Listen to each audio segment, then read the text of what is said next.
Buenas colegas, compañeros, estudiantes de atención prehospitalaria.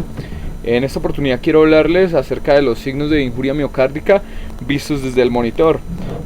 Esto en perspectivas de tratar la patología más común, que es el infarto agudo del miocardio. Y cuando miramos esta enfermedad la podemos ver desde muchos contextos, como tal vez un villano que no es tan malo, porque en realidad nosotros en atención prehospitalaria tenemos varios grupos de pacientes y son los grupos de trauma los que más impacto causan sobre nosotros y también los que en mayor proporción vemos más cerca de la muerte. Y a este grupo de pacientes en algunas oportunidades lo vemos como este villano que es malo pero que no es tan letal, y para eso la Organización Mundial de la Salud nos recuerda que esta es la principal causa de muerte en el mundo. Entonces podemos determinar que las acciones que hagamos a través de la identificación en el monitor pueden llegar a tener un impacto sobre la sobrevida de nuestros pacientes. Y cuando lo miramos desde el contexto de las guidelines de la AJA 2015, nos damos cuenta que de forma reiterada vuelven a hablar de un EKG prehospitalario de 12 derivadas, y esto está basado en varios estudios que hablan sobre cómo la identificación de los signos de injuria miocárdica nos dan como resultado en algunos casos la trombolisis prehospitalaria, y en otros sistemas no tan avanzados de atención prehospitalaria nos da como resultado la reducción de los tiempos en la trombolisis, que si lo vemos en un contexto más general podríamos decir que es tiempo del miocardio igual a sobrevida o mejora de la discapacidad de ese corazón. Entonces de lo nuevo sigue hablando de un EKG de 12 derivadas, y como esto es realmente relativo en la atención prehospitalaria porque no todas las ambulancias lo tienen, para nuestro contexto local tenemos las ambulancias medicalizadas, que la mayoría de estas la tienen, y tenemos las ambulancias básicas con el monitor, y es hacia ellas hacia las que va dirigido este video. Y bueno, pareciera que estuviéramos pescando realmente en un río revuelto, porque el monitor no es la medida estándar que señala AJA o que señalan otros autores, y el monitor tiene varias situaciones, y es que no tiene un papel milimetrado, entonces no me da unas medidas muy exactas.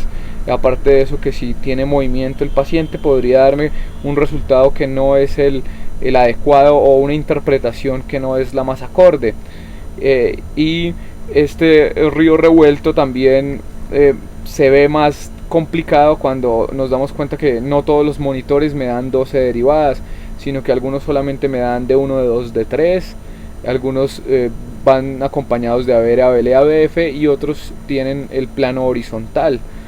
Pero como no todos lo tienen, hacen de esto algo difícil, y lo que queremos es saber y tener en cuenta que realmente estamos pescando en un río revuelto, pero que al lanzar este anzuelo, si logramos pescar al menos un paciente, esto podría ser muy beneficioso para ese paciente. Y lo que realmente queremos nosotros es lanzar una bandera roja a la persona que te reciba en el triaje, o al médico que tú le puedas presentar el paciente antes del triaje, para decirle: oye, observo esto en el monitor, que si bien no es muy claro, o sea, yo sé que no es un EKG de 12, pero sí le estoy lanzando una bandera roja diciéndole: tómale un electro de 12 derivadas antes. O sea, tiene clínica, tiene dolor torácico y tiene esto en el monitor, entonces es una alerta que realmente puede llegar a reducir los tiempos de trombolisis. Y cuando yo observo los estudios en otros países de donde habla sobre los tiempos, la reducción de los tiempos de trombolisis, yo pienso que si ese estudio se hubiera realizado en la ciudad de Bogotá, los tiempos hubieran sido mayores, porque lo que tenemos en nuestro ámbito local es un sistema de urgencias colapsado, y esto pasa en la gran mayoría de los hospitales. Así que a pesar de que podríamos pensar que estamos lanzando en un río revuelto, tenemos que tener en cuenta que lo que podamos pescar ahí es con lo que nos vamos a jugar con el paciente. Y quiero que fijemos nuestra mirada en los segmentos. Si bien tenemos ondas, intervalos y demás, quiero que nos fijemos en los segmentos, porque estos se trazan, como alcanzan ustedes a observar en esta imagen, sobre una línea base, que también le llaman línea isoeléctrica. Entonces tenemos dos segmentos, un PR y un ST, y cuando FST se encuentra por arriba de esa línea o se encuentra por debajo, vamos a hablar de supradesniveles y de infradesniveles. Y en el punto de corte donde termina la S y empieza el segmento ST, le vamos a llamar punto J, y es hacia donde van fijados los signos de injuria miocárdica que trata este video. Vamos a alcanzar a hablar algo de los cambios dinámicos de la onda T, pero quiero que sepan que dentro de este río revuelto hay dos situaciones. La primera es que todo lo que yo observo en este monitor es de la cara anterior del corazón, y los infartos de cara posterior no los voy a observar. Entonces la clínica siempre va a mandar.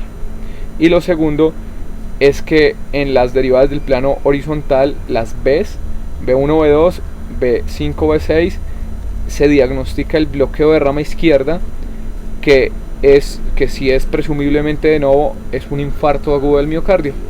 Y eso es un tema un poco complejo en el cual no vamos a hablar en este video. Vamos a hablar del ST, del punto J y de los cambios dinámicos de la onda T. Esta es una imagen tomada de un libro que me encanta, se llama La alegría de leer el electrocardiograma, y es realmente el pepito de electrocardiograma, o sea, es lo básico, y empieza el algoritmo, lo vamos a leer de la parte superior hacia la parte inferior. Notamos en la parte superior que empieza como síndrome coronario agudo, queriendo decir con eso que el paciente al cual vayamos a hacer una lectura, esta lectura del monitor, tiene que tener signos y síntomas, o sea, formar un síndrome. Y los signos y síntomas que hablan sobre coronario y que son del contexto agudo son de dos tipos, típico y atípico. Tenemos típicos como el dolor torácico, opresivo, retroesternal, con radiaciones a mentón, a brazo, y que viene acompañado de síntomas vegetativos como es la diaforesis, como es la palidez. Entonces, cuando el paciente conjuga este síndrome, me queda más fácil correr este algoritmo de forma descendente, y los que son atípicos tendría que ayudarme sobre los equivalentes anginosos, pero también son pacientes que se benefician de una lectura de este EKG. Entonces, los pacientes dentro de este algoritmo alcanzamos a observar que los dividen en dos grandes grupos: los que son diagnósticos de infarto agudo del miocardio, que es el primero en la izquierda, donde dice IAM con elevación del ST, queriendo decir con esto que la elevación del ST es diagnóstica de infarto agudo del miocardio si este cambio es agudo. Si tuviéramos un EKG anterior de este paciente y presentara el mismo supradesnivel, podríamos pensar que esto no es agudo, sino que se podría deber a otra enfermedad. Pero si viene acompañado del síndrome, de los signos y síntomas, es más sugestivo. Recuerden que la clínica siempre va a mandar sobre el monitor, sobre el EKG. Cuando lo leemos de la literatura, el supradesnivel del ST es diagnóstico si es mayor a 0.1 milivoltio en mujeres y 0.2 milivoltios en hombres, y cuando este es en caras contiguas. Pero recordemos que de lo que yo puedo ver en el monitor, no siempre son caras contiguas. Si solamente tengo 3 derivadas, ninguna de estas es realmente contigua. Bueno, D2 y D3 podrían ser contiguas, pero si no tengo la BR, la BF, me es más complicado. Sigue siendo un río revuelto. Y si lo tengo en las Bs son contiguas en su numeración: 1, 2, 3, 4, 5 y 6. Entonces debería ser contiguas y debería repetirse en todos los complejos adyacentes. O sea, si es aislada el supradesnivel, no es diagnóstico, tiene que repetirse en todos los segmentos. También me podría dar un EKG normal, y si el paciente continúa con signos y síntomas, sigue siendo un síndrome, o sea que realmente no es diagnóstico. Pero las test negativas sí me hablan sobre injuria miocárdica, es un signo de injuria miocárdica, y estas pueden ser evidenciadas en cualquiera de las caras, al igual que el infradesnivel del segmento ST, que lo observamos en la siguiente. Y por último me habla sobre un paciente que tenía dolor torácico y lo encuentro en muerte súbita. Para este paciente el algoritmo es diferente porque para este paciente realmente está en una parada cardiorrespiratoria, así que lo que se me tiene que venir a mi mente es el BLS y el ACLS para el tratamiento de este paciente.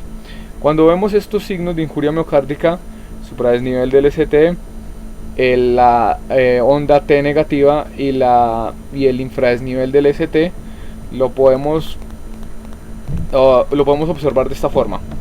Y lo que tenemos que hacer es realmente observar que se repiten en todos los complejos. Y lo otro que tenemos que hacer es trazar nuestra línea base o nuestra línea isoeléctrica, y nos damos cuenta que esta línea está trazada sobre los segmentos, como les hablé anteriormente. Y cuando vamos a buscar el punto J, o sea donde termina la S y empieza el ST, nos damos cuenta que está por arriba de la línea base. Entonces a esto es a lo que le llamamos un supradesnivel del segmento ST. Si esto solamente lo observo en una cara, no es diagnóstico, pero como yo no tengo todas las 12 caras en el electro, sigue siendo una bandera roja, sigue siendo una alerta. Si la clínica sigue siendo muy sugestiva, es todavía más fidedigno. Y en este observamos un infradesnivel del ST. Realmente ahí se observa la línea base, y por debajo de esta línea base alcanzamos a ver cómo el segmento ST disminuye. En la parte en donde no aparece esa línea se observa de igual forma, y este podría ser un signo de injuria miocárdica de una paciente que tiene una sobrecarga, porque si nos damos cuenta la frecuencia cardíaca está en 172 y esto constituye una sobrecarga para un corazón, el cual no se está perfundiendo adecuadamente y ya está presentando unos signos de injuria miocárdica. Esto podría deberse a una taquicardia supraventricular, pero sigue siendo un signo de injuria miocárdica.